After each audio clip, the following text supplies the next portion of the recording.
toda la epístola es ese amor con el que Pablo les escribe a los tesalonicenses, como un padre espiritual. Mira el versículo 7 del capítulo 1, ¿no? Le dice: de tal manera que habéis sido ejemplo a todos los de Macedonia y de Acaya que han creído, porque partiendo de vosotros ha sido divulgada la palabra del Señor, no solo en Macedonia y Acaya, sino que también en todo lugar vuestra fe en Dios se ha extendido, de modo que no tenemos necesidad de hablar nada. Es como un padre que está felicitando a sus hijos por esas muestras de amor que había tenido. Era una iglesia que se caracterizaba por gentiles convertidos. Habían judíos, sí, pero la mayoría de los convertidos eran gentiles, eran de Macedonia, eran de lo que hoy conocemos como Grecia. No eran tanto judíos necesariamente. Y entonces podría parecerse a cualquier iglesia de nuestros días, ¿verdad?, que está compuesta por personas que no somos necesariamente judíos. Y en el capítulo 4 hay 3 instrucciones específicas que Pablo le va a dar a la iglesia de Tesalónica. Y antes de verlas, notemos que en el versículo 1 les dice: por lo demás, hermanos, os rogamos y exhortamos. Hay un ruego que Pablo está haciéndole a los hermanos. Los trata como un padre espiritual, pero los trata también con autoridad. Os rogamos y os exhortamos. Son expresiones que indican el corazón de Pablo para con la iglesia de Tesalónica. No era una iglesia más, era una iglesia que él había fundado y por lo tanto le expresa ese cariño, ese amor. Les ruego, los exhorto. Son palabras que están hablando del corazón del apóstol. Con cuánto amor el apóstol está escribiéndole su carta a los hermanos de Tesalónica. Una súplica que brotaba de lo más profundo del corazón del apóstol Pablo. Pero ese ruego y esa exhortación es en el Señor Jesús. Es importante señalarlo. Es un ruego que Pablo hace en el Señor Jesús, en la autoridad del Señor Jesucristo. Pablo no está planteando su criterio solamente. Está hablando de que ese ruego, esa exhortación tiene como base la autoridad del nombre de Jesús. Y dice que de la manera que aprendisteis de nosotros os conviene conduciros. Esta es una palabra clave en el capítulo 4. Conducirse. Porque vamos a hablar de 3 formas en que nosotros tenemos que conducirnos para ser una iglesia que Dios quiere usar. Ahora, cuando hablamos de conducir, todos entendemos bien el término, ¿no? Cuando conducimos el coche, es interesante porque yo siempre veo en la carretera, en la pista, que se nos dice: tu única tarea es conducir. No sé si lo han visto, ¿no? Y te ponen ahí la figura del móvil y te ponen una X ahí. Tu única tarea es conducir. Porque si conducimos bien el coche, llegamos a nuestro destino. Entonces yo voy a dejar con ustedes 3 formas en que tenemos que conducirnos en la vida cristiana para llegar a buen puerto, para llegar a la meta. Antes de eso, Pablo les dice cómo os conviene conduciros y agradar a Dios. Implica ese deseo de obedecer y así abundéis más y más. Es decir, estas 3 formas de conducirnos tienen que ser constante en la vida cristiana. Constante. Lo primero es conducirse en santidad. Dios nos llama a conducirnos en la vida cristiana en santidad si queremos ser una iglesia que Él va a usar.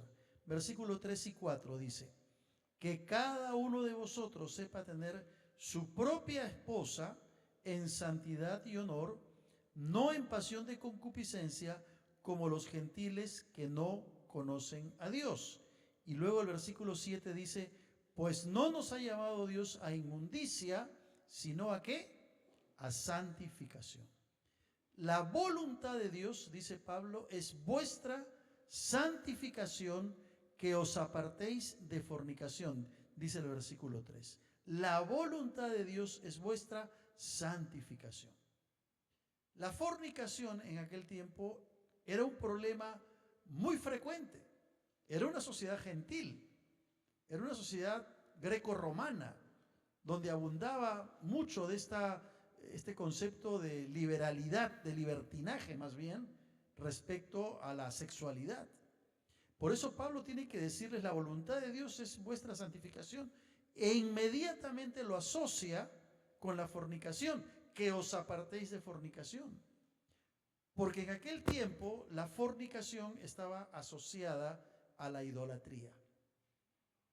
Muchas de las actividades idolátricas religiosas de aquella época estaban asociadas con la fornicación, con todo desenfreno sexual. Y la palabra fornicación tenía dos acepciones: como acto sexual fuera del matrimonio, pero también como una manifestación de la idolatría pagana. Por eso Pablo les dice, Dios no quiere eso para ustedes, Dios lo que quiere es vuestra santificación. Y nosotros sabemos que en la cultura grecorromana pues había una mezcla muy fuerte entre lo religioso y lo sexual, ¿no? Entonces cuando Pablo dice en el versículo 3, la voluntad de Dios es vuestra santificación, quiere enseñarnos que lo que Dios quiere para nosotros es que vivamos una vida santificada y que nos apartemos de todo aquello que tiene que ver con la fornicación sexual e idolátrica. Y es muy claro aquí lo que dice el apóstol Pablo. Dios quiere vuestra santificación. Entonces hay que apartarse de todo aquello que tiene que ver con la inmoralidad. ¿Qué es vivir en santidad? Como bien sabemos, es vivir para Dios, separados del mundo, separados de los placeres. ¿Y cómo podemos vivir en santidad? Cuando mantenemos una comunión cercana con el Señor. Cuando voluntariamente decidimos apartarnos del pecado para orar al Señor, para buscar al Señor, para meditar en su palabra, para sumergirnos en la Escritura. ¿Dónde debemos vivir nuestra santidad? En todo lugar. No solo en la iglesia, porque en la iglesia todos somos santos, ¿no? Todos somos santos.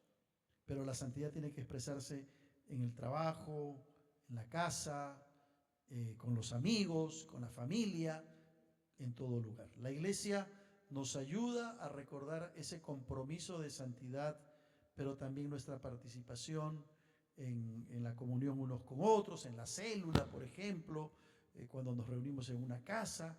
Todo eso nos ayuda y nos recuerda la importancia de vivir una vida de santidad. Ahora, puede que quizá no hayamos caído en el pecado de la fornicación, pero puede que quizás sí hayamos caído en una especie de idolatría, ¿no?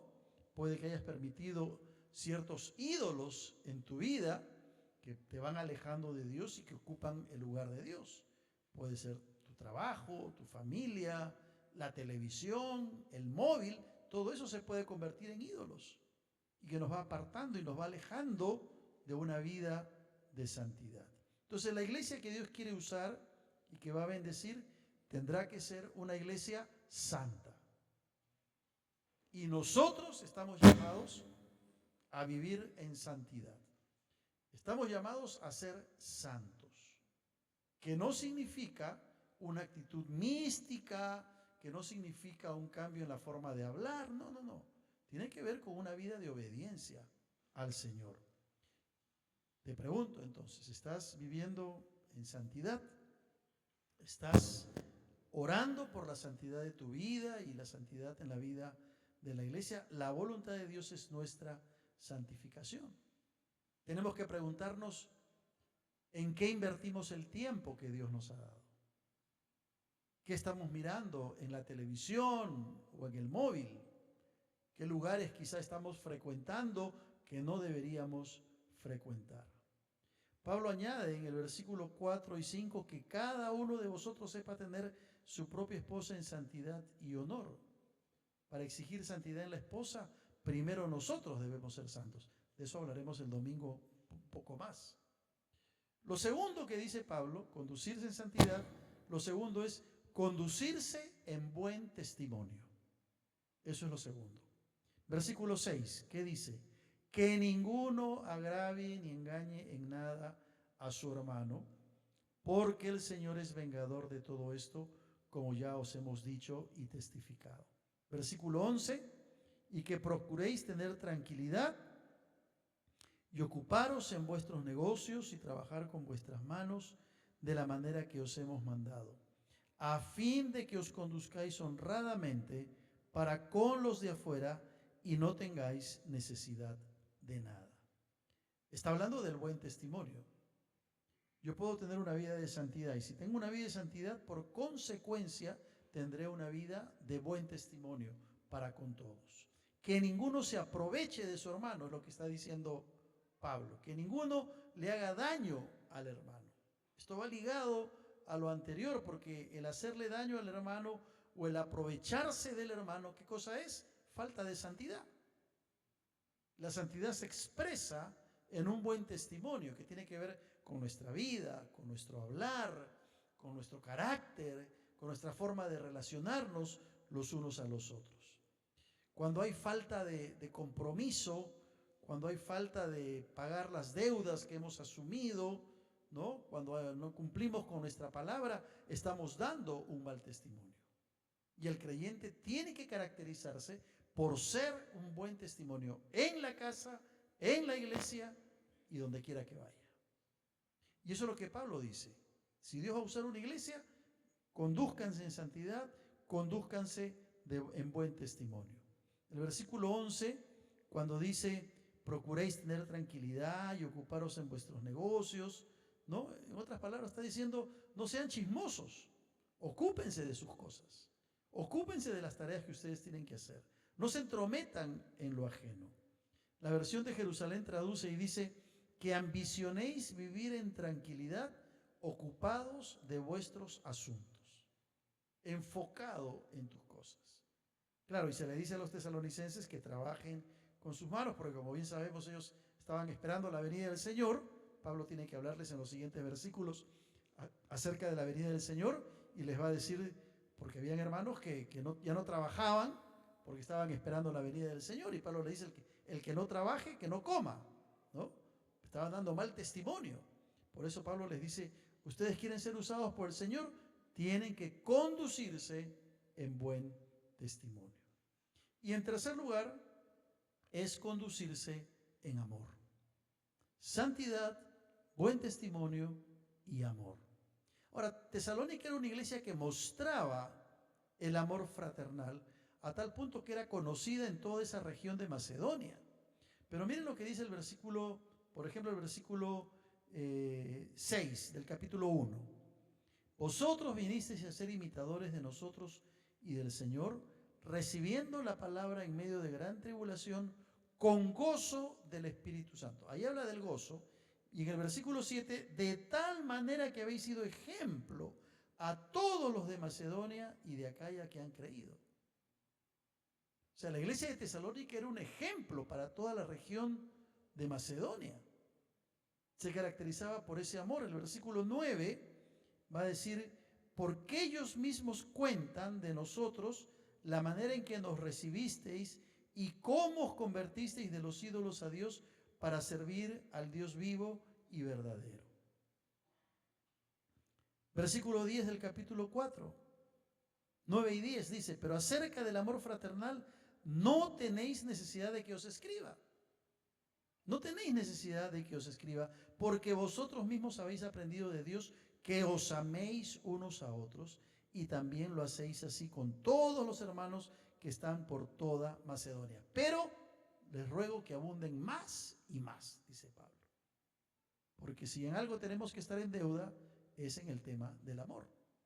Nunca estamos a cuentas ni satisfechos en el tema del amor. Entonces, la iglesia de Jesucristo no puede dejar de amar a sus hermanos y de amar a un mundo que necesita a Cristo, a la gente que necesita a Cristo para compartir el Evangelio. ¿Dónde se puede expresar ese amor? En la iglesia, en la célula, pero también cuando vamos y visitamos a alguna persona que quizás no es creyente y le llevamos una palabra de aliento, una palabra de ánimo, una palabra de amor, sirviéndonos los unos a los otros, ayudándonos los unos a los otros y orando los unos por los otros. Y si hay algo en lo cual debemos abundar más y más, como dice Pablo, es en el tema del amor. ¿Cómo recibimos a la gente que nos visita el domingo en la iglesia, por ejemplo? Todavía somos una iglesia pequeña, nos conocemos más o menos todos. Entonces, cuando viene alguien nuevo, inmediatamente los podemos identificar. ¿Cómo lo recibimos? Preguntémonos, ¿cómo tratamos a los hermanos que vienen con sus problemas, que vienen con sus dificultades? ¿Estamos dispuestos a velar por las vidas de los demás y expresarles ese amor? Conocerán que sois mis discípulos si tuviereis amor los unos por los otros. Entonces la iglesia que Dios va a usar, que va a bendecir, es una iglesia que camina en santidad, en buen testimonio y en amor. Y nosotros tenemos que preguntarnos cómo estoy en estos tres temas. ¿Cómo estoy en el tema de la santidad? ¿Cómo estoy en el tema del testimonio? ¿Y cómo estoy en el tema del amor para con mis hermanos? Si Dios nos va a usar, necesitamos claramente mantener estas tres formas de conducirnos. ¿Queremos llegar a nuestro destino cuando conducimos el coche? Sí. ¿Queremos llegar a buen destino cuando conducimos nuestra vida espiritual? Consideremos estos tres aspectos. Amén. Y que el Señor nos ayude a poder vivir vidas que glorifiquen el nombre de Cristo. Vamos a orar y vamos a hacerlo en grupos de 2 o de 3. Podemos movernos un poquito. Oremos por nuestra iglesia, que el Señor siga usando nuestra iglesia, nos siga usando, nos siga bendiciendo.